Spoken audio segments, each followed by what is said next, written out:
दोस्तों, अमेरिकी सेना ने नॉर्थ अटलांटिक महासागर में मैरिनेरा नाम के एक रूसी झंडे वाले तेल टैंकर को जब्त कर लिया है। उन्होंने एक अमेरिकी फेडरल कोर्ट के वारंट के तहत टैंकर पर चढ़कर उसे अपने कंट्रोल में ले लिया। उन पर वेनेजुएला के लिए तेल शिपमेंट से जुड़े अमेरिकी प्रतिबंधों का उल्लंघन करने का आरोप है। इसी ऑपरेशन के तहत कैरिबियन में सोफिया नाम के दूसरे टैंकर को भी रोका गया।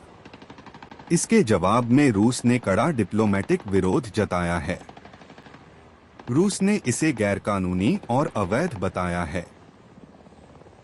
मॉस्को का दावा है कि इस युवती ने 1982 के UN convention on the law of the sea का उल्लंघन किया है और कहा है कि किसी भी देश को खुले समुद्र में दूसरे देश के झंडे के तहत कानूनी तौर पर रजिस्टर्ड जहाज के खिलाफ बल प्रयोग करने का अधिकार नहीं है। कुछ रूसी सांसदों ने अमेरिका की इस कार्रवाई को खुली समुद्री डकैती कहा है। रूस जब्त किए गए टैंकर से अपने क्रू सदस्यों के साथ मानवीय व्यवहार और उनकी जल्द वापसी की मांग कर रहा है। इससे वॉशिंगटन और मॉस्को के बीच तनाव और बढ़ गया है। यह मामला कैसे बढ़ा?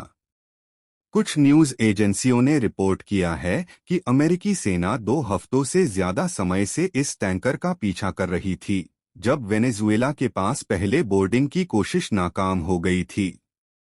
क्रू ने जहाज पर रूसी झंडा भी पेंट कर दिया था और अमेरिकी दखल से बचने के लिए उसका नाम रजिस्ट्रेशन भी बदल दिया था। वॉल स्ट्रीट जर्नल अमेरिकी अखबार ने रिपोर्ट किया है कि रूस ने जहाज को जब्त किए जाने से पहले उसे एस्कॉर्ट करने के लिए एक सबमरीन सहित नौसैनिक जहाज भेजे थे। हालांकि अमेरिकी ऑपरेशन पहले सफल हो गया। अब अमेरिका का कहना है कि यह ऑपरेशन उसके राष्ट्रीय प्रतिबंध कानून और एक फेडरल कोर्ट के आदेश के तहत अधिकृत था। रूस का कहना है कि अंतर्राष्ट्रीय समुद्री कानून उसके रजिस्टर्ड जहाज की रक्षा करता है, जिससे यह जब्ती अवैध हो जाती है।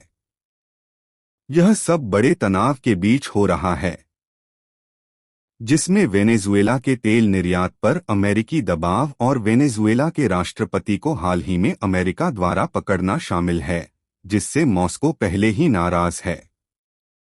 दोनों पक्ष प्रतिबंधों और नौसैनिक तैयारियों को बढ़ा रहे हैं, जिससे आगे राजनयिक या सैन्य टकराव का खतरा बढ़ रहा है।